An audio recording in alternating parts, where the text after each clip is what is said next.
আল্লাহ রাসূল সাল্লাল্লাহু আলাইহি ওয়াসাল্লাম তিনি দুনিয়া থেকে বিদায় নিয়েছেন, কিন্তু আমাদের জন্য যে শরীয়ত রেখেছেন সেই শরীয়ত আমরা তার প্রতি ঈমান আনবো। এটা ঈমানের অন্যতম একটি রুকন, এতে কোনো সন্দেহ নাই। তিনি যে আদেশ করেছেন সেই আদেশগুলো আমরা মেনে চলবো, যে নিষেধ তিনি করেছেন সেই নিষেধগুলো আমরা সেগুলো থেকে বিরত থাকব। তিনি যে সংবাদগুলো দিয়েছেন সেটা অতীতের বিষয় হোক বা ভবিষ্যতের বিষয় হোক, সেগুলো আমরা বিশ্বাস করব। তিনি যেভাবে আমাদেরকে আল্লাহর আনুগত্য করতে বলেছেন, যেভাবে শিখিয়ে দিয়েছেন ইবাদত করতে, সেভাবে আমরা আল্লাহ তাআলার ইবাদত করব, আমরা আনুগত্য করব। এটি হচ্ছে আমাদের কর্তব্য। তিনি কোন দিন জন্মগ্রহণ করলেন, তিনি কোন দিন মারা গেলেন, সেই দিনকে ঘটা করে পালন করার দায়িত্ব তিনি আমাদেরকে দেননি। এটা আমাদের দায়িত্ব নয়, এটা আমাদের দায়িত্ব নয়। সম্মানিত উপস্থিতি, এটাকে আপনি উৎসবের দিন হিসেবে গ্রহণ করবেন। আর বেশিরভাগ প্রসিদ্ধ বর্ণনা হচ্ছে আল্লাহ রাসূল সাল্লাল্লাহু আলাইহি ওয়াসাল্লাম যেদিন জন্মগ্রহণ করেছেন সেদিনই মারা গেছেন। তাহলে আপনি কিভাবে সেদিন আপনি উৎসব পালন করবেন, এটাকে ঈদ হিসেবে কিভাবে গ্রহণ করেন যেদিন তিনি মারা গেছেন, যদি তাই হয়ে থাকে?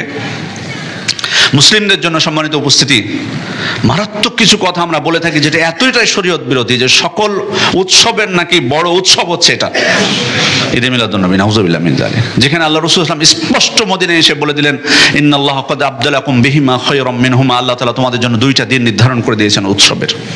কোনো উৎসব নেই ছাড়া। মদিনাবাসী তখন অন্য জাহিলি যুগের উৎসব পালন করত। তিনি বলে দিলেন, ইন্নাল্লাহা ক্বাদ আবদালাকুম বিহিমা খায়রাম মিনহুমা, আল্লাহ তাআলা তোমাদের জন্য উত্তম, এর থেকে উত্তম দুইটা দিন তোমাদের জন্য নির্ধারণ করে দিয়েছেন উৎসবের জন্য। ইয়াউমুল ফিত্র ওয়া ইয়াউমুল আযহা, ঈদুল ফিতর এবং ঈদুল আযহা।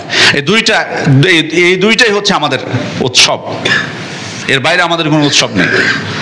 সুতরাং সম্মানিত উপস্থিতি, আমরা যেন এমন দিনকে, কারণ হয়তো অনেকেই বলতে পারে, অনেকে বলে যে এত কেন আপনারা কঠোর হন, মানে এটা তো জাস্ট একটা উৎসব পালন করতেছি।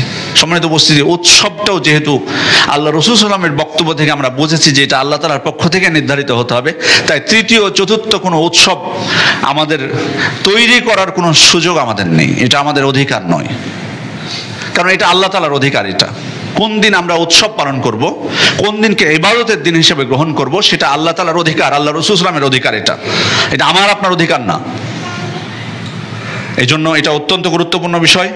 কারণ হচ্ছে আসলে যে কোনো দিনকে, যে কোনো উপলক্ষকে উৎসব হিসেবে গ্রহণ করা, এটা কিন্তু আসলে মুসলিমদের রীতি না। এটা মুসলিমদের রীতি না, এটা অমুসলিমদের রীতি, এটা ইহুদিদের রীতি।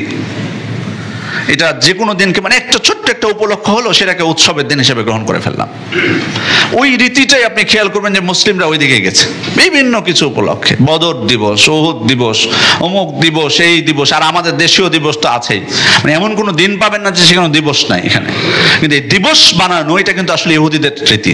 তার বড় প্রমাণ হলো সহিহ বুখারী বর্ণনা, ওমর ইবনুল খাত্তাব তিনি বলছেন যে একজন ইহুদি তাকে বলছেন, ইয়া আমিরাল মুমিনিন, আয়াতুন ফি কিতাবিকুম তাকরাউনাহা লাউ আলাইনা মা'শারাল ইয়াহুদ নাযালাত লাত্তাখাযনা যালিকাল ইয়াওমা ঈদান। একটা আয়াত আপনারা আপনাদের কিতাবে, আপনাদের কোরআনে তেলাওয়াত করেন, ওই আয়াতটা যদি আপনাদের উপর নাজিল না হয়ে আমাদের উপর, ইহুদিদের উপর নাজিল হতো, তো আমরা ওই দিনটাকে, মানে যে দিন এই আয়াতটা নাজিল হয়েছে, ওই দিনটাকে আমরা উৎসবের দিন হিসেবে গ্রহণ করতাম। সেটা তিনি বলেছেন, আল ইয়াউমা আকমালতু লাকুম দীনাকুম ওয়া আতমামতু আলাইকুম নি'মাতি, এই আয়াতের বিষয়ে বলছেন। তার মানে তাদের কথায় বোঝা যাচ্ছে যে তারা যে কোনো একটা প্রেক্ষাপট পেলেই সেটাকে উৎসবের দিন হিসেবে গ্রহণ করে, কিন্তু মুসলিমরা সেটা করে না।